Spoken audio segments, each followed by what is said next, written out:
Hello friends, स्वागत है आपका my YouTube channel few search में। और आशा करता हूँ कि सभी बहुत अच्छे होंगे। और आज हमारा भारतीय दर्शन किस प्रकार से शुरू हुआ, किस किस एज में, और किस प्रकार से भारतीय दर्शन का ग्रोथ हुई है, आज हम उसको एक मोटा मोटा अध्ययन उसका करेंगे। एक खाका तैयार के करेंगे, एक फ्रेम किस प्रकार से हम भारतीय दर्शन को एक ही श्रृंखला में देख सकते हैं। ठीक है, आशा करता हूँ सभी बहुत अच्छे होंगे और काफ़ी अच्छे से पढ़ने में लगे हुए होंगे। देखो, भारतीय दर्शन की मैंने जैसे काफ़ी सारी वीडियो अपलोड की हैं, तो उसके आधार पर आप देख सकते हैं कि कोई सा भी दर्शन किसी भी टाइम पर अपलोड किया गया है। जैसे सांख्य दर्शन पहले से अपलोड है, और इसी प्रकार से वेदांत दर्शन का खाका तैयार किया गया था, स्ट्रक्चर तैयार किया गया था बेसिक तरह से। तो हम किस प्रकार से चीज़ों को डिस्क्राइब करेंगे, या किस प्रकार से हम एक थीम्स को तैयार कर सकते हैं अपनी भारतीय दर्शन की, आज इसको देख लेंगे। और आशा करता हूँ कि इस थीम्स के बाद में आपको बिल्कुल ऐसा पता लग जाएगा कि हाँ, क्या क्या और किस प्रकार से भारतीय दर्शन का ग्रोथ हुई है। ठीक है, आज हमारे पास टॉपिक है भारतीय दर्शन। देखो, वैसे फिलोसफी को दो भागों में बांटा गया है। अगर जो हम बात करें खाली दर्शन की, दर्शन शास्त्र की, तो उसको दो भागों में बांटा गया है बेसिकली। एक भारतीय दर्शन और दूसरा है आपका पश्चिमी दर्शन। पश्चिमी दर्शन ये इंडियन फिलोसफी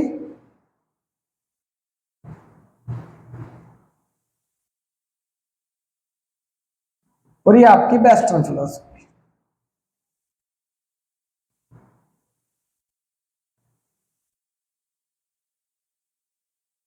वेस्टर्न फिलोसफी, इनमें अंतर समझ लेंगे थोड़ा सा, और उसके बाद में हम भारतीय दर्शन की ओर चलेंगे। एक देखो, जो भी हमारा दर्शन भारत में, देखो भारत को भारतीय दर्शन का पिता भी कहा जाता है। यानी कि अधिकतम जो दर्शन लिखा गया है, जो प्राचीन समय में लिखा गया है, वो भारत में ही लिखा गया है। यानी कि दर्शन का उदय बेसिकली किसको माना जाता है? भारत को ही माना जाता है। तो भारतीय दर्शन को पढ़ना बहुत जरूरी भी है, और भारतीय दर्शन एक अहम भूमिका निभाता है आपका सभी, जितनी भी जो शुरू से अब तक का जो विकास है, जो हमारे साथ साथ दूसरे देशों का में जो विकास हुआ है चीज़ों को लेकर, ठीक है, उसका मोटा मोटा एक अध्ययन हम कर लेंगे कि किस प्रकार से चीज़ें डेवलप्ड हुई है। तो इंडियन फिलोसफी में बेसिक हम उतना भाग पढ़ते हैं जो हमारा भारतीय दर्शन में आता है। जो भारत में जितना दर्शन लिखा गया है वो भारतीय दर्शन कहलाता है, और भारत के अलग जैसे यूरोप अमेरिका का जो दर्शन है वो हमारा वेस्टर्न फिलोसफी के नाम से जाना जाता है।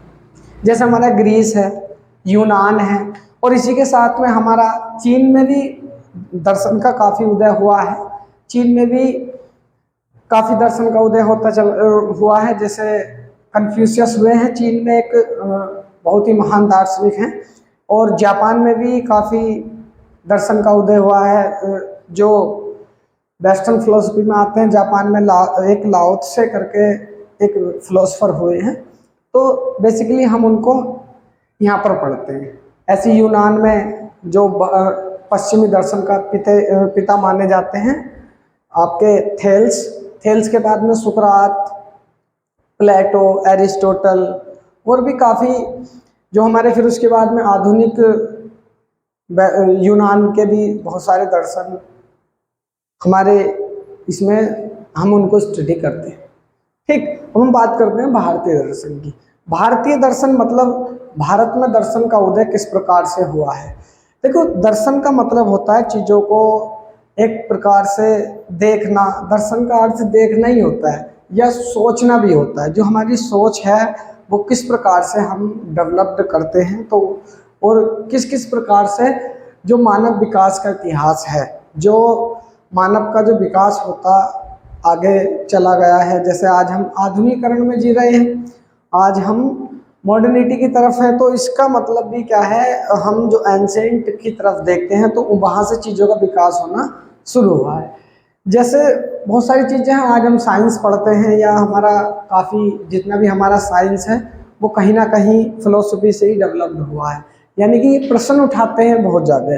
जो फिलोसफी वाली चीज़ें होती हैं ये बेसिकली फिलोसफी का जो मतलब होता है वो क्या होता है, सर्च द ट्रुथ, सत्य की खोज होता है।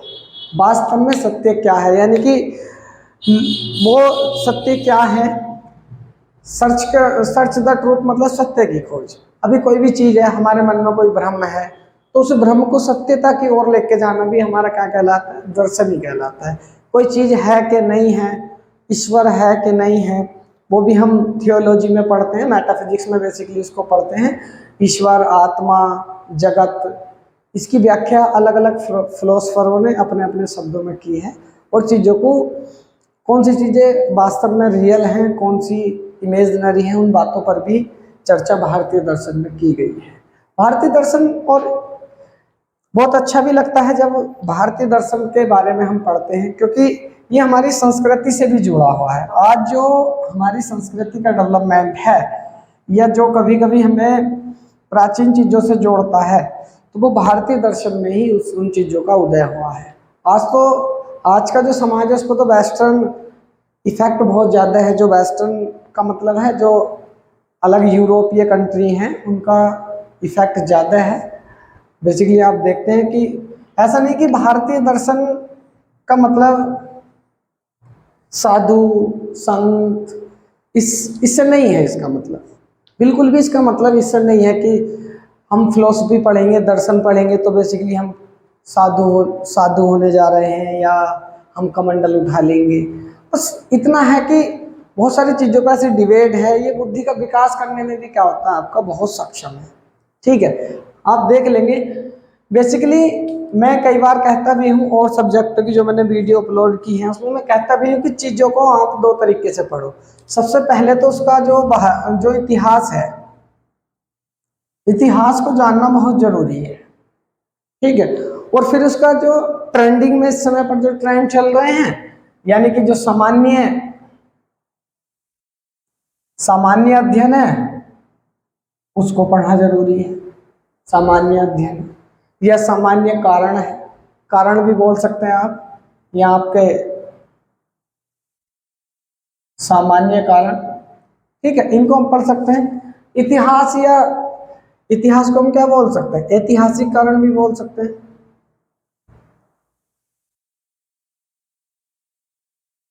ऐतिहासिक कारण, और बेसिकली चीज़ों को समझते हुए चलेंगे, क्योंकि किसी भी चीज़ की अगर जो हम उसका डीपली से अध्ययन करना चाहते हैं तो उसका ऐतिहासिक तथ्य हमें अवश्य पता होने चाहिए कि किस प्रकार से उन चीज़ों का विकास हुआ है और किस प्रकार से उनका आगे विकास संभव है। ठीक है, तो हम देखते हैं। हम वैसे भी मैंने जितने भी वीडियो बनाई है बेसिकली मैं सभी को बाइलिंगुअल पढ़ाता हुआ चलता हूँ, इंग्लिश और हिंदी दोनों में ही बात करता हूँ अधिकतम।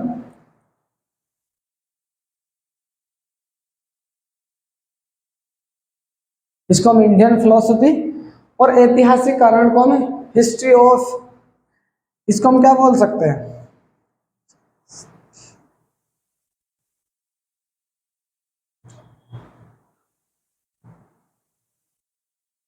हिस्टोरिकल फैक्टर्स बोल सकते हैं, ऐतिहासिक कारण, या हम इसी को हम क्या बोल सकते हैं,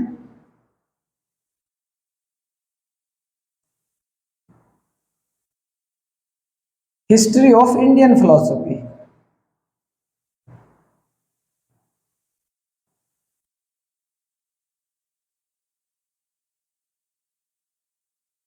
इंडियन फिलोसफी यानी कि भारतीय दर्शन का इतिहास। ठीक है, तो दो प्रकार से हम अध्ययन करेंगे, और इसको हम क्या बोल सकते हैं, कॉमन फैक्टर।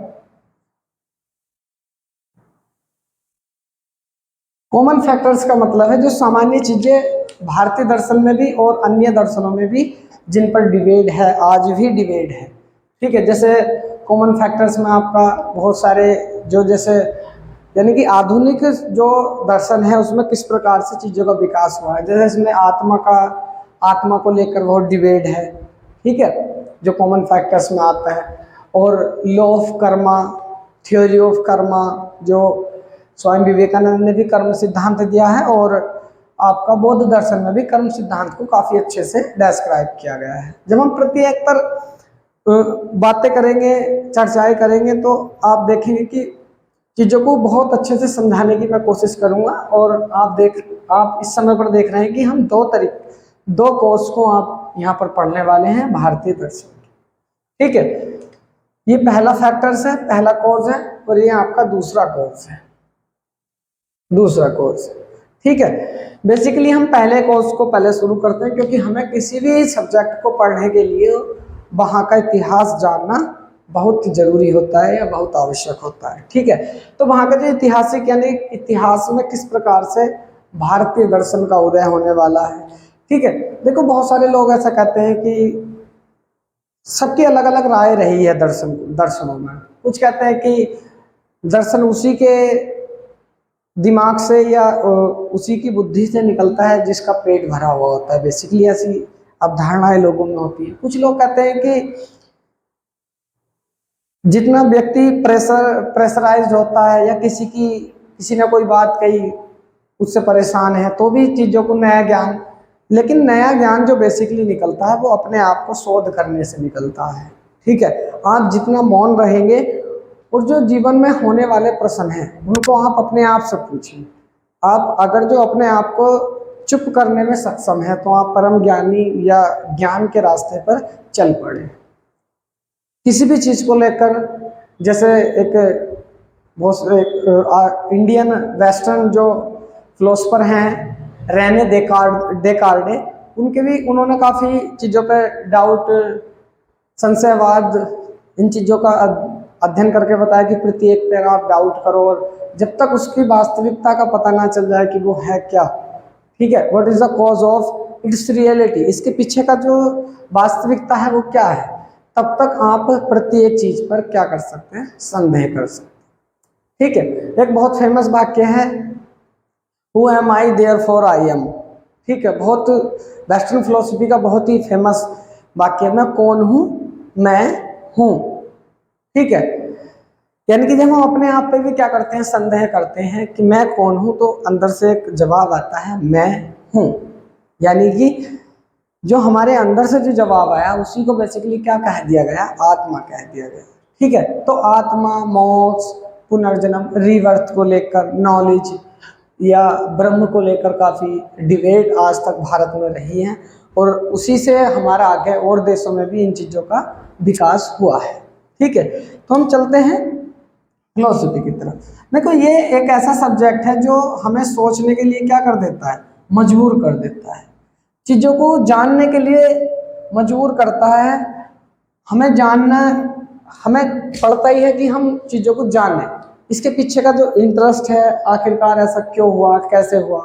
तो ये कहीं ना कहीं चीज़ें ऐसी हैं जो हमें दर्शाती हैं कि हाँ क्या हुआ होगा या कैसे हुआ होगा। इन चीज़ों को लेकर काफ़ी डिबेट रहती भी है।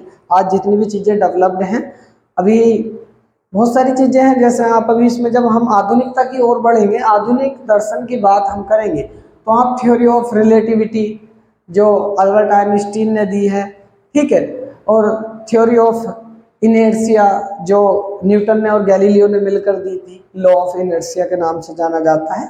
या आप और भी theory of everything doctor Hawkins ने जो दी है, इन चीज़ों के बारे में आप पढ़ेंगे। ब्लैक होल किस तरह से यूनिवर्स या इस पृथ्वी का निर्माण हुआ है। ठीक है, तो भारतीय दर्शन या किसी भी दर्शन को पढ़ने के लिए आपको कुछ कॉजेज की आवश्यकता होती है। तब मैं फिलोसफी के ऊपर बात करूंगा, तब प्रत्येक की चीज़ें, इनकी अलग अलग ब्रांचेस को बताऊंगा, तो उन ब्रांचों में क्या क्या चीज़ें हम पढ़ सकते हैं उसका हम जिक्र करेंगे। बेसिकली हम बात करते हैं भारतीय दर्शन की। तो भारतीय दर्शन का जो आप मान सकते हैं कि फर्स्ट स्टेज है, फर्स्ट स्टेज जो 1500 ईसा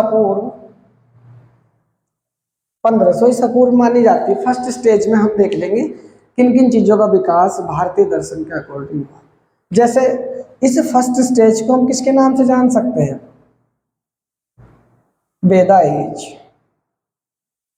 ठीक है, वेदा एज भी हम इसको बोल सकते हैं। या जैसे अगर जो रोमन्स में कुछ लोग वेदा भी लिख सकते हैं, कुछ वेदास लिखते हैं, ठीक है नहीं। तो वेदास एज जो है हमारी, जो सबसे पहली यानी कि वैदिक समय या वैदिक काल की हम बात करेंगे। वैदिक काल से हमें थोड़ा सा एक हिंट्स मिल जाता है कि वैदिक काल में बेसिकली क्या हुआ होगा।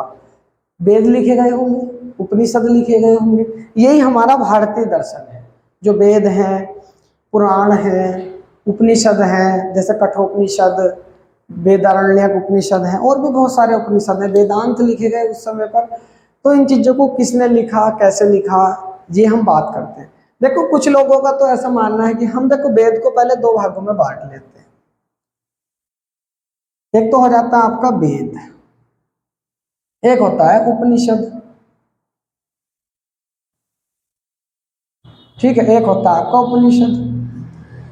तो वेद को बेसिकली सबसे पहले आपके वेद ही लिखे गए हैं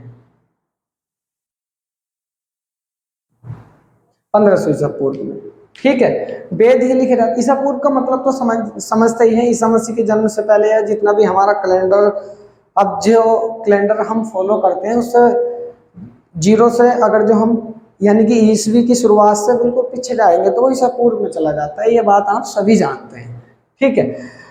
तो आप देख लेंगे जो वेद हैं, वेद किसने लिखे। बेसिकली हम वेद की अगर जो बात करते हैं तो वैसे तो महर्षि वेद व्यास ने वेदों को लिखा है, ऐसा हमारा कौन हमको अब हम मानते हैं। जो विद एविडेंस है, विद एविडेंस है वेद व्यास, वेद व्यास। वेद व्यास के द्वारा ही क्या लिखे गए हैं आपके वेद लिखे गए हैं, जो महाभारत काल में जिसमें वेद व्यास ने हमारी क्या की थी, महाभारत की रचना की। गीता की रचना, महाभारत में गीता आती है तो गीता की रचना भी किसने की, वेद व्यास ने की। और ये बहुत ही प्रसिद्ध उस समय के वो माने जाते हैं कि वेद व्यास ने इनकी रचना की है। 18 पुराणों की वेद व्यास ने रचना की है। महाभारत तो मैंने बताया था अभी, और ब्रह्मसूत्र की भी रचना इन्होंने की है, जिसे हम वेदांत सूत्र या वेदांत के नाम से भी जानते हैं। और वेदों की रचना, लेकिन कुछ लोगों का ऐसा मानना था कि वेद व्यास इतने सारे जो ग्रंथ हैं उनकी रचना कैसे कर सकते हैं। ये सवाल बहुत सारे, इस बात पर अभी तक भी डिबेट है कि पता नहीं किस प्रकार से एक व्यक्ति इतने सारे ग्रंथों की रचना कैसे कर सकता है। जैसे आपका महाभारत हो गया, और गीता हो गई, भगवत गीता आप कह सकते हैं, या वेदांत सूत्र, वेदांत सूत्र को ही हम ब्रह्म सूत्र के नाम से भी जानते हैं, ब्रह्म सूत्र के नाम से भी जानते हैं, ठीक है, इन्हीं को जानते हैं।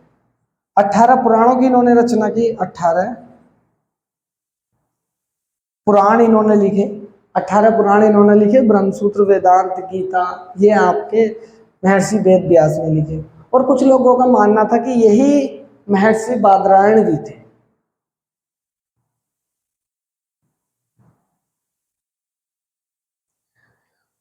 इस बात पर आज भी डिबेट है कि कुछ लोग ऐसा मानते हैं कि वेद व्यास ही महर्षि वेद जो बादरायण थे, बादरायण ने लिखा वेदांत सूत्र या ब्रह्म सूत्र की जो रचना है वो बादरायण के नाम से है। लेकिन कुछ लोगों का ऐसा मानना है कि महर्षि वेद व्यास को ही बादरायण के नाम से भी जाना जाता है, ये उन्हीं का नाम है, या हम बेसिकली उन्हीं की बात करते हैं। लेकिन जो स्वामी विवेकानंद है उनका ऐसा मानना था कि इन्होंने वेद लिखे नहीं है, या जो महर्षि वेद व्यास हैं, जो महर्षि वेद व्यास हैं वो एक व्यक्ति नहीं है, वो एक समूह रहा होगा जिन्होंने इन वेदों को इकट्ठा किया बेसिकली। क्योंकि बहुत सारे जैसे वेदारण्यक है, तो अरण्यक, ब्रह्मसूत्र हैं, बेसिकली लोगों ने जंगलों में जाकर तपस्याएं की, उन चीज़ों पर मंथन किया, चीज़ों को बहुत बारीकी से सोचने और समझने की क्षमताएं उन्होंने विकसित की। किस प्रकार से एक मनुष्य को रहना चाहिए जंगल में, एक जो मतलब जो सन्यासी होगा या जो भी गुरु होगा उसके क्या क्या कर्तव्य, क्या ड्यूटीज होनी चाहिए, वहाँ से ही हमारा समाज में एक राजा के क्या कर्तव्य होने चाहिए, प्रजा के क्या क्या कर्तव्य होने चाहिए। जैसे मनुस्मृति का आपने नाम बहुत अच्छे से सुना होगा, वहाँ पर सारी चीज़ों की व्याख्या की गई है, समाज में किस प्रकार, और समाज का स्त्रीकरण जो किया गया है वो अधिकतम जो हम भारतीय संस्कृति को देखते हैं, उसका जो वो है वो मनुस्मृति के अनुसार ही चलता है। कुछ लोग गलत भी बताते हैं, कुछ लोग सही भी बताते हैं। ये अपनी अपनी फिलोसफी हो सकती है, अपना अपना दर्शन हो सकता है, चीज़ों को समझने की अपनी अपनी समझ होती है, किस प्रकार से हम चीज़ों को समझ पा रहे हैं। ठीक है, तो हम बात करते हैं वेद व्यास की। महर्षि जो आपके स्वामी विवेकानंद, उन्होंने कहा कि वेद व्यास एक प्रकार का समूह रहा होगा जिसमें बहुत, क्योंकि एक व्यक्ति इतने सारे काव्यों की रचना नहीं कर सकता, इतने सारी पुस्तकों की रचना नहीं कर सकता। और ये अपने आप में, महाभारत अपने आप में भारत का सबसे बड़ा महाकाव्य माना जाता है, क्योंकि भगवत गीता को भी हम इसी में पढ़ते हैं। ठीक है, भगवत गीता भी इसी के ही पार्ट्स माना जाता है। और वेदांत सूत्र हैं आपके, ब्रह्म सूत्र हैं, और 18 पुराण हैं। तो बेसिकली माना जाता है कि ये कोई समूह रहा होगा जिन्होंने वेदों को इकट्ठा किया। ठीक है, जैसे आप सब जानते हैं कि ये कुछ लोगों का ऐसा मानना है कि वेद भगवान के द्वारा लिखे गए, गॉड के द्वारा लिखे गए, ईश्वर ने ही हमें ये जो वेद हैं वो हमें दिए गए, ऐसा माना जाता है। बहुत सारे इस तरह से चीज़ों में इनका वर्णन किया जाता है। लेकिन जो वेद, जो वास्तव में लिखित रूप से जो इन्होंने क्या किया है, इनको संग्रहित किया है। वेद व्यास ने वेदों को क्या किया है, संग्रहित किया है। यानी कि इन्होंने सिर्फ क्या किया है, इनको कंपाइल किया और कुछ चीज़ों की रचना अपने हिसाब से इन्होंने वेदों में की है। तो इस प्रकार की जो भावनाएं हैं वो तो हमारी क्या है, वेद एज को लेकर हैं कि किस प्रकार से वेद लिखे हुए हैं। फिर उसके बाद में वेदों का एक बहुत महान स्तंभ माना जाता है उपनिषद। ठीक है, देखो सबसे पहले वेद लिखे गए, वेद के बाद उपनिषद लिखे गए, और उपनिषद के बाद में आपका वेदांत, उपनिषदों को ही बोल देते हैं। ठीक है, बस अंतर इतना है, ये उपनिषद जो है सूत्रों के रूप में लिखे गए हैं, और वेदांत भाष्य के रूप में लिखे गए हैं, भाष्य या टीके के रूप में लिखे गए हैं। जो हमारे उपनिषद हैं वो किसके रूप में लिखे गए हैं, सूत्र के, और जो वेदांत है वो भाष्य या टीका के रूप में लिखे गए हैं। यानी कि इन सूत्रों की व्याख्या किसमें की गई है, भाष्य में की गई है बेसिकली। आगे देखते हैं, तो इस प्रकार से उपनिषद हमारा एक सूत्र के रूप में है, और उपनिषदों की संख्या कितनी है, 108 है। जो हमारे उपनिषद हैं वो कितने, 108 है, जिसमें से 10 से 12 के यहाँ आपने मेन है, जैसे कठोपनिषद है, वेदारण्यक उपनिषद है। ठीक है, नहीं, इस प्रकार के आपके 10 से 12 क्या हो जाते हैं, मेन आ जाते हैं। 10 से 12 उपनिषद क्या आपके मेन उपनिषदों में आता है। और उपनिषदों में बेसिकली किन चीज़ों पर चर्चा की गई है, मोक्ष पर चर्चा की गई है। मोक्ष क्या है, आत्मा के बारे में इसमें विचार किया गया है। आत्मा, मोक्ष, आत्मा, और आपका जैसे ब्रह्म है, या रीवर्थ के बारे में भी देख लेंगे। रीवर्थ यानी कि रीवर्थ को हम बोलते हैं पुनर्जन्म। ठीक है, और ब्रह्म के बारे में बात की गई है, ब्रह्म। इनका थोड़ा थोड़ा अर्थ समझ लेंगे। ठीक है, मोक्ष मतलब, मोक्ष के बारे में कहा जाता है, जैसे मोक्ष के बहुत सारे नाम हैं, अपवर्ग भी इसका एक नाम है, और जैन धर्म में मोक्ष को कैवल्य कह देते हैं, बौद्ध धर्म में इसी को निर्वाण कह देते हैं। ठीक है, इस प्रकार से। और जो सनातन धर्म है, जो हिंदू धर्म है, उसमें आपका मोक्ष कहा जाता है। मोक्ष मतलब जो व्यक्ति अच्छे कार्य करेगा उसको मोक्ष की प्राप्ति होगी। और मोक्ष की प्राप्ति के लिए पूरे जीवन को 4 आश्रमों में डिवाइड भी किया गया है। मेरी पहले जो वीडियो है उसमें मैंने डिटेल में आश्रमों को समझाया है।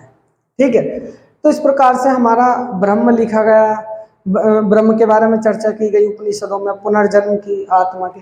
क्योंकि जिस समय पर वेद लिखे गए थे उस समय पर आत्मा का इतना जिक्र नहीं मिलता वेदों में, लेकिन इस समय आत्मा का जो विकास है इतना नहीं था मनुष्य में। मतलब आत्मा तो थी, या अभी कुछ लोग मानते हैं कि आत्मा है और कुछ लोग नहीं मानते।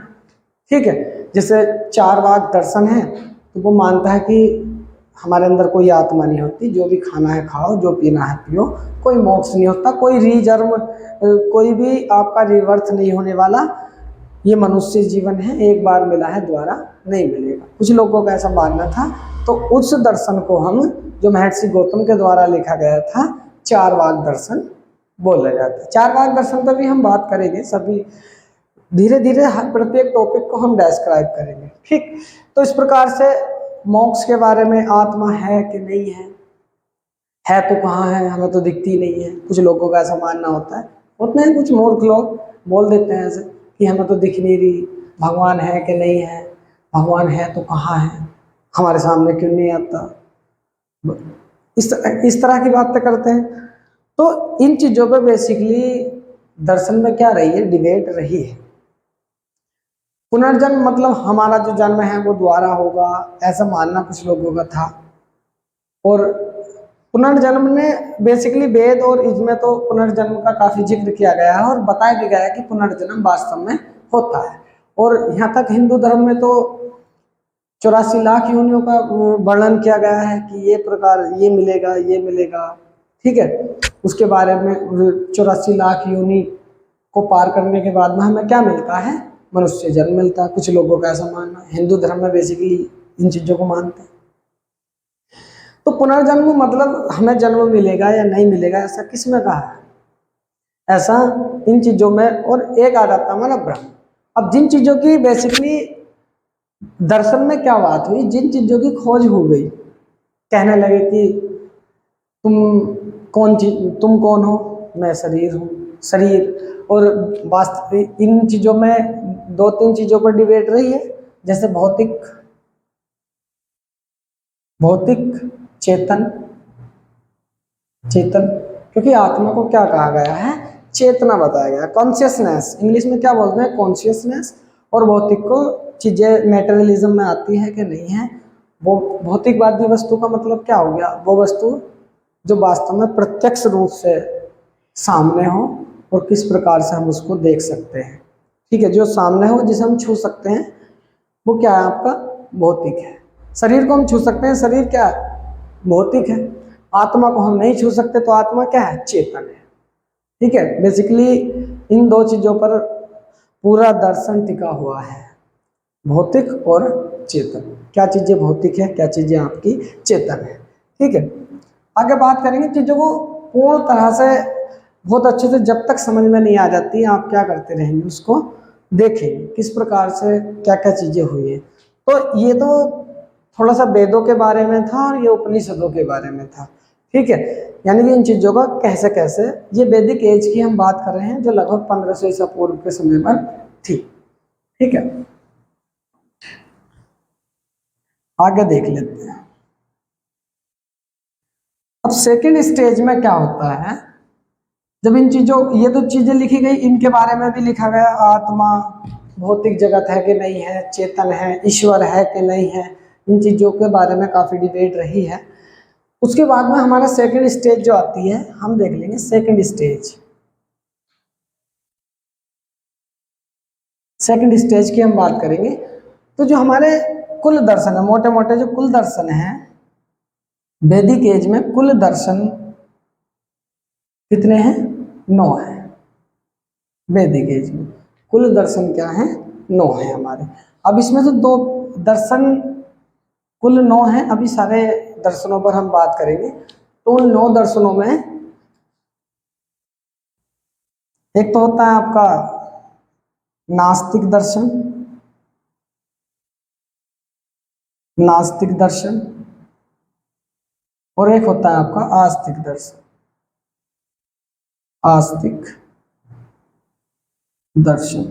आस्तिक दर्शन और नास्तिक दर्शन, ठीक है। देखो 2 प्रकार, यानी कि जो मोटा मोटा देखते हैं आपके कुल दर्शन कितने हैं, 9 हैं। और 3 आपके नास्तिक दर्शन है और 3 आपके आस्तिक दर्शन है, ठीक है। यानी कि नास्तिक दर्शन को आप क्या बोल देते हैं, ऑर्थोडॉक्स,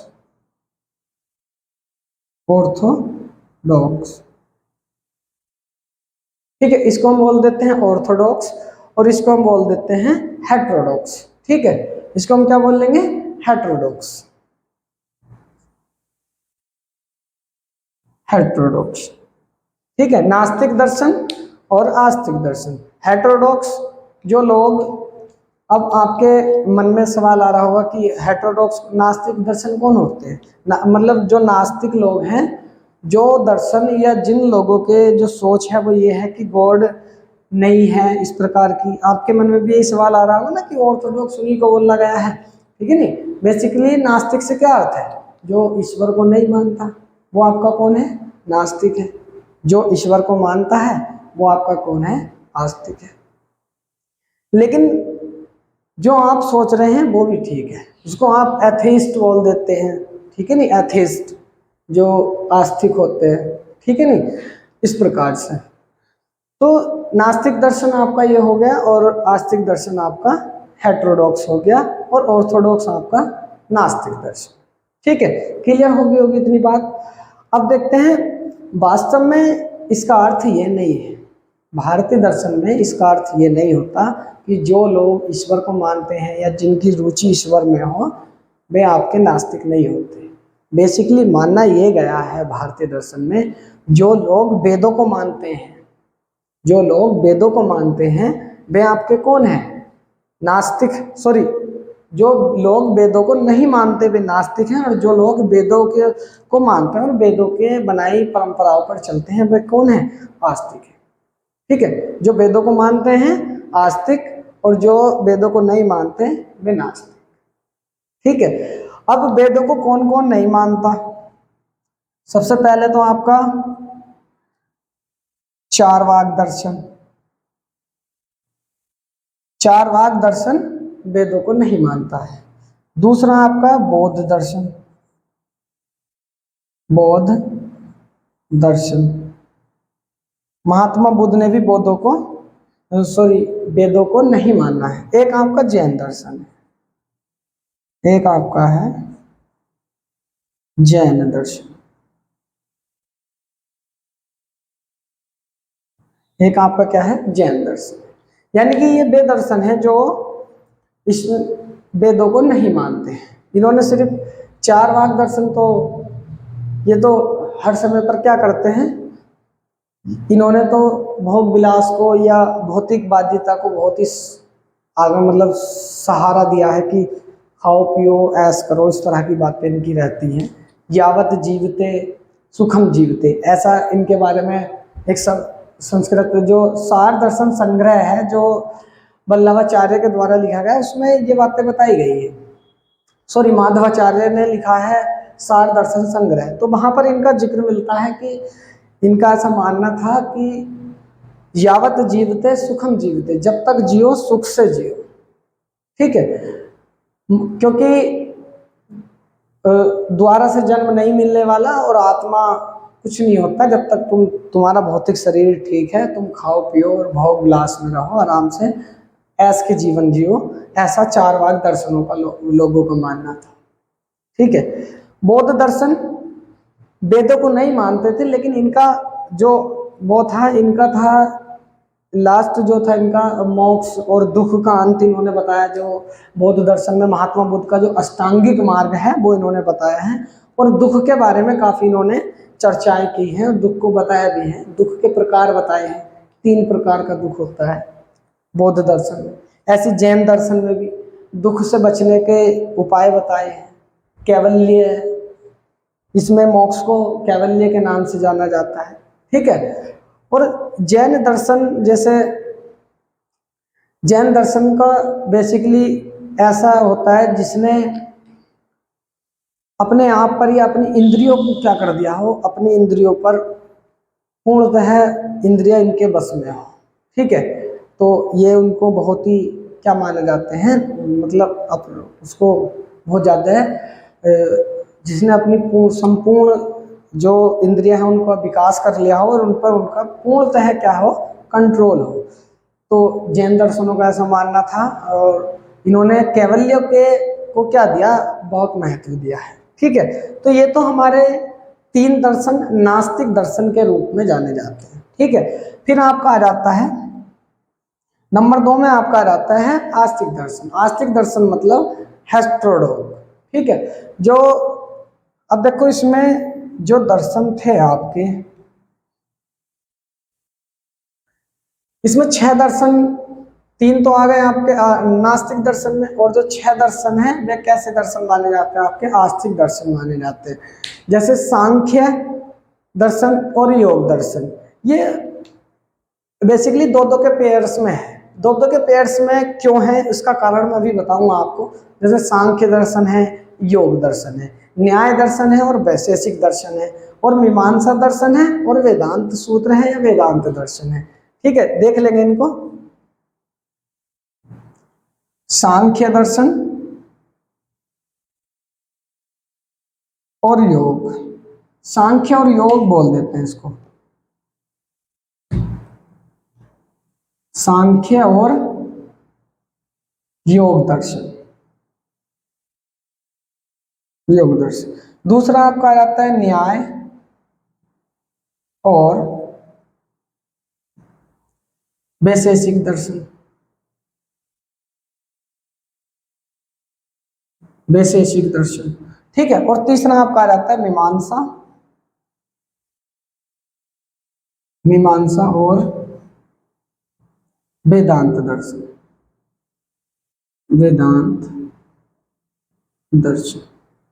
ठीक है, देखो ये जो इधर वाले जो है, इधर वाले ये बेसिकली आचार मीमांसा या आचार विचार को दर्शाते हैं। यानी कि इन्होंने सिर्फ जीवन जीने का क्या उद्देश्य है, जीवन का क्या महत्व हो सकता है, क्या अच्छा है क्या बुरा है, ये बेसिकली ईश्वर को ईश्वर में विश्वास रखते थे, पुनर्जन्म होता है, आत्मा होती है। ठीक है, अब इसमें हमने अभी कुछ समय पहले एक बात की थी उपनिषद वाले पोर्शन में, मोक्ष, आत्मा, पुनर्जन्म, ब्रह्म। ठीक है, तो एक जो शब्द आता है ब्रह्म, ब्रह्म, ब्रह्म मतलब निर्गुण, निर्गुण। ठीक है, ब्रह्म का मतलब क्या हो गया? निर्गुण, जिसका कोई आकार ना हो, जिसका कोई गुण ना हो, वो कौन है? ब्रह्म है। तो बेसिकली इन्होंने क्या किया, जिस चीजों को देखा जा रहा था, जिन चीजों को देखा जा रहा था, उन चीजों को क्या बोल दिया इन्होंने? उसको भौतिक शरीर बोल दिया। जिन चीजों को अभी न्याय दर्शन में और सांख्य दर्शन में, मीमांसा दर्शनों में प्रमाणों की बात की गई है। कितने प्रमाण हैं चीजों को? हम प्रत्यक्ष है, उपमान है, इस प्रकार से अलग अलग है आपके, अर्थापत्ति है, ठीक है नहीं, शब्द प्रमाण है। तो इस प्रकार से प्रमाण है, हम आगे उन प्रमाणों की भी चर्चा करेंगे। तो इस प्रकार से प्रमाण इसमें बताए गए हैं। तो उसके आधार पर जो चीजें प्रत्यक्ष प्रमाण के माध्यम से दिख रही हैं, वे चीजें कैसी हैं? भौतिक हैं, जो हैं पर दिखाई नहीं दे रही। जो जैसे मेरे अंदर से कौन बोल रहा है, ठीक है, एक आत्मा का जो विकास माना गया, उसको क्या मान लिया गया? चेतन, यानी कि जो है, जिसका अनुमान लगाया जा सकता, जिसको छुआ नहीं जा सकता, वो भौतिक नहीं है, वो चेतन है। ठीक है, तो ये मान लिया। और जो चीजें हैं जिनको सिर्फ आप क्या कर सकते हैं? जिनका अनुमान लगा सकते हैं, जिनको आप छू के नहीं देख सकते, आंखों से नहीं देख सकते, तो उनको बेसिकली क्या मान लिया गया? ब्रह्म मान लिया गया, जिसका कोई आकार नहीं, कोई गुण नहीं, जो निर्गुण हो। ठीक है, उसको क्या मान लिया गया? ब्रह्म। और उसी को भारतीय दर्शन में ईश्वर की भी संज्ञा दी गई। ठीक है, जबकि जो वेस्टर्न फिलोसफर हैं वे इन चीजों को नहीं मानते। ठीक है, उनका मानना जो ईश्वर है, जो धर्म, एरिस्टोटल का ऐसा मानना था कि जो ईश्वर है, जो गॉड है, वो उसको तुम आप धर्म से मत जोड़ो, वो धार्मिक नहीं हो सकता। ईश्वर धार्मिक नहीं है, उसे आप धर्म से मत जोड़ो। वो ईश्वर को सृष्टि का संचालक मानता था। ठीक है, तो इस तरह से आपका क्या हो जाता है? भारतीय दर्शन में इन चीजों को किया गया। जैसे सांख्य दर्शन है, सांख्य और योग दर्शन है। तो सांख्य दर्शन तो आपका मीमांसा और तत्व मीमांसा दोनों की बात करता है। योग दर्शन आपके तत्व मीमांसा की बात करता है और आचार मीमांसा की, ज्ञान मीमांसा की बात करता है। सांख्य दर्शन पे मैंने वीडियो बनाई हुई थी, महर्षि कपिल मुनि के द्वारा लिखा गया है। और योग दर्शन महर्षि पतंजलि ने लिखा है। न्याय दर्शन महर्षि गौतम ने लिखा है। और वैशेषिक दर्शन महर्षि कणाद ने लिखा है। न्याय दर्शन बेसिकली ज्ञान मीमांसा या ज्ञान मीमांसा को दर्शाता है, और वैशेषिक दर्शन तत्व मीमांसा को दर्शाता है। ऐसी मीमांसा ये आपका ज्ञान मीमांसा को दर्शाता है और आचार मीमांसा को दर्शाता है, और वेदांत आपका किसको दर्शाता है? तत्व मीमांसा को दर्शाता है। तो ये 6 दर्शन मोटे तौर पर हमारे कौन से क्या माने जाते हैं? आस्तिक दर्शन माने जाते हैं। अब देखो, अब जैसे हमसे कोई पूछने लगे कि आप कौन से दर्शन को मानते हैं, तो पता चला जीवन के कई अर्थों में तो हम क्या हो जाते हैं? चार वाक दर्शन हो जाते हैं। अरे यार, खाओ पियो मौज लो, क्या दिक्कत आ रही है, कोई ना आ रहा जन्म, किसी का जन्म बाद से नहीं होने वाला ही हुआ। जीवन के कई पहलुओं में हम क्या हो जाते हैं? चार वाक हो जाते हैं। बौद्ध दर्शन, कई बार हम मानते हैं कि जीवन दुखों से भरा हुआ है, कुछ सुख है ही नहीं यार, इस जीवन में सुख है ही नहीं, तो हम कई अर्थों में क्या हो जाते हैं? बौद्ध दर्शन हो जाते हैं। ऐसे ही जैन दर्शन, या कुछ नहीं है इस भौतिक संसार में, अपनी इंद्रियों पर काबू रखो और शांति के साथ मौन धारण करो, अपने अच्छे से अपने आप से, अपनी अंतरात्मा से बात करो, हमारी जो चीज़ें, मतलब जो हमारी इंद्रियां हैं उनको बस में करो, ध्यान करो, मेडिटेशन पे। इन दोनों दर्शनों ने मेडिटेशन पे बहुत ज़्यादा क्या दिया है?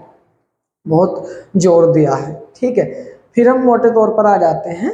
तो जीवन के कई पहलू में हम प्रत्येक दर्शन में क्या कर रहे हैं? भाग ले रहे हैं।